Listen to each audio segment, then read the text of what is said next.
안녕하세요. 장성한 자식들을 열어둔 엄마예요. 비록 자식들이 다 결혼을 하고 혼자서 보내고 있지만 남편이 남긴 재산이 있어서 혼자서 여유롭게 보내고 있어요. 그저 작은 차 가게를 운영하며 보내며 행복하게 소소하게 보내는 게 저의 꿈이죠.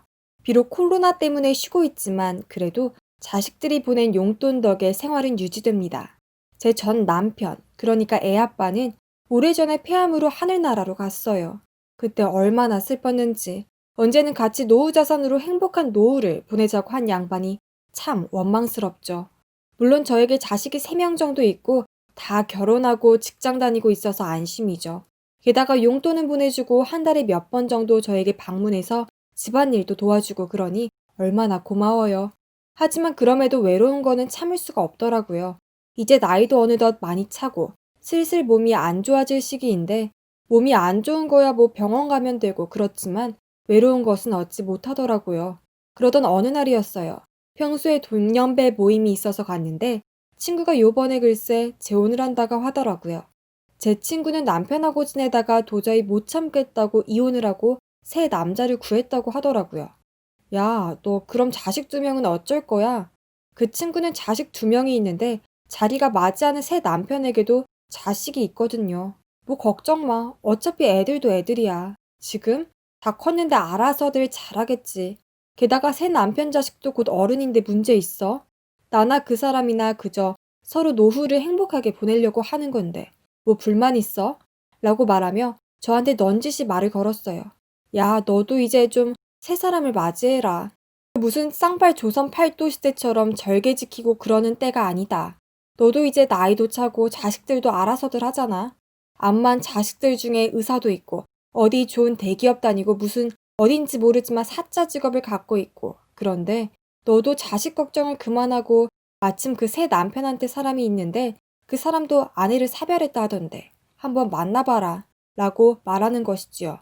저는 그저 자식의 얼굴 좀 보고 지내면 된다며 뭐라 했지만 친구가 계속해서 권유를 해서 들어주고 말았죠.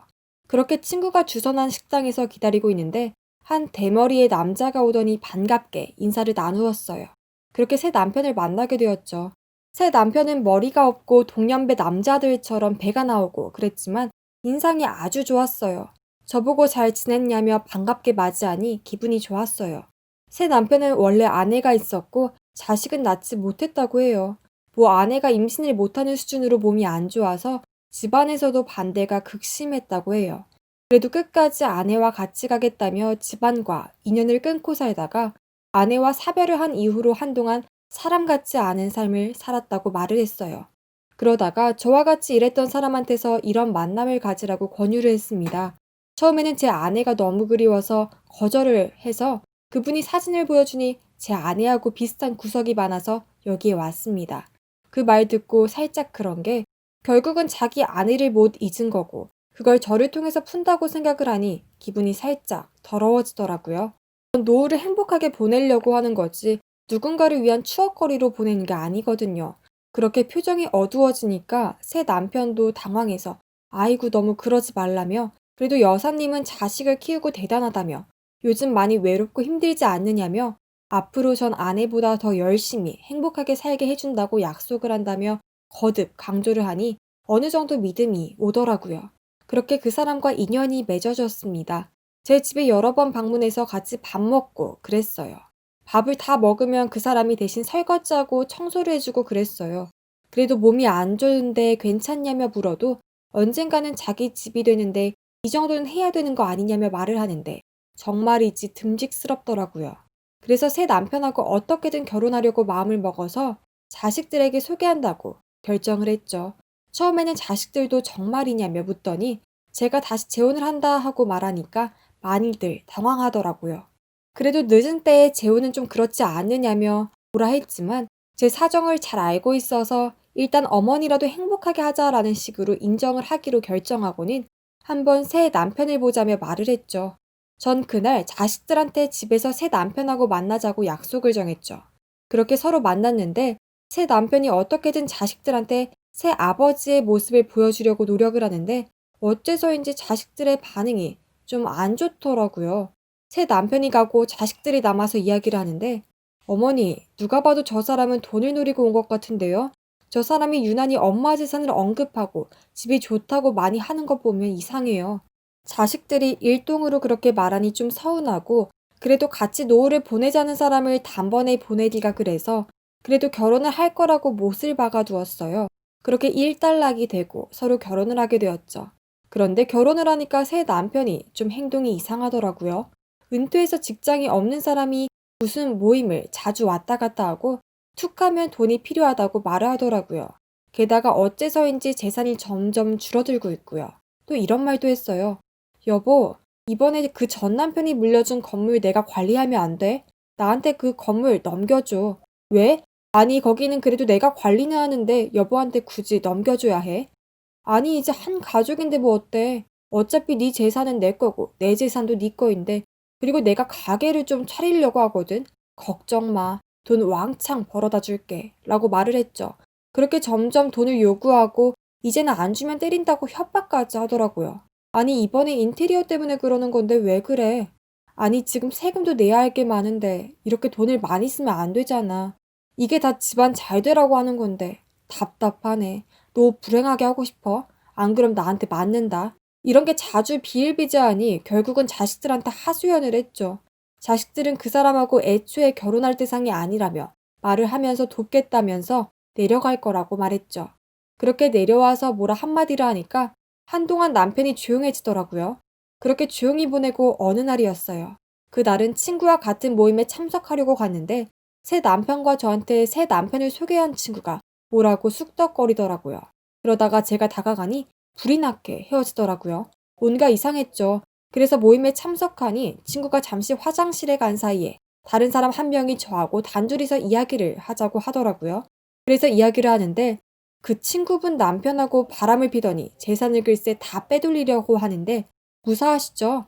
그 말을 들으니 청천벽력 같더라고요. 설마 믿을 만한 친구와 새 남편이 절 토사구팽시키고 재산을 독차지를 하려고 한다는 게 믿기지가 않았죠.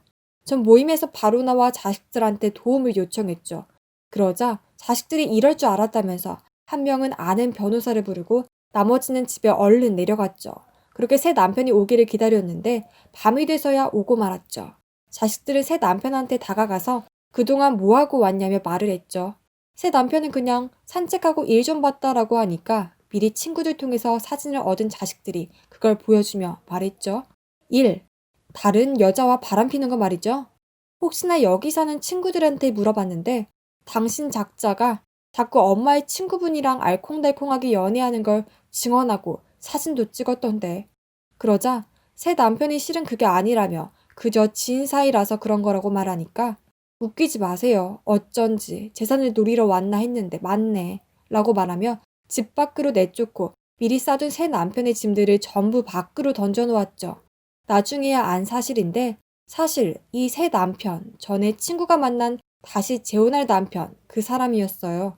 평소에 친구가 제가 건물도 돈도 있다라고 하니까 그걸 어떻게든 차지하려고 제가 남편이 없다라는 점을 이용해서 재산을 독차지하려고 했던 거였어요. 나중에 자식들이 지인과 친구를 통해서 새 남편과 그 친구가 재산을 독차지할 거라는 녹음본을 구해서 소송에 집어넣었죠. 처음에는 그래도 새 남편이 착한데 그러지 말라고 하니까 그 녹음본을 구하고 들려주니까 화가 나더라고요. 그렇게 소송이 이어지고 결국은 새 남편과 친구는 저한테 손해배상을 물어주게 되었죠. 그 뒤 친구는 다시는 모임에 안 들어왔어요. 소문이 다 퍼졌거든요. 그리고 그 남자는 쫓겨나며 어디 막노동을 한다는 소식만 들렸죠. 자식이 아니었으면 하마터면 빈털터리가 될 뻔했네요. 이제는 재산을 노린다고 그러는 결혼을 해서 하는 건 정말이지 무섭네요. 아무리 나이를 먹고 그만큼 경험을 해도 사람이 이렇게 무섭구나라는 걸 이번 일을 통해 절실히 느꼈네요. 이 일이 있고 난 후 역시 혼자서 보내는 게 제일이라며 지금도 노래 들으며 커피 마시며 쉬고 있어요. 다들 몸 건강히 조심하고 언제나 그렇듯이 사람을 특히나 조심을 하세요. 전 여기까지 마무리를 하며 다들 안녕히 계세요.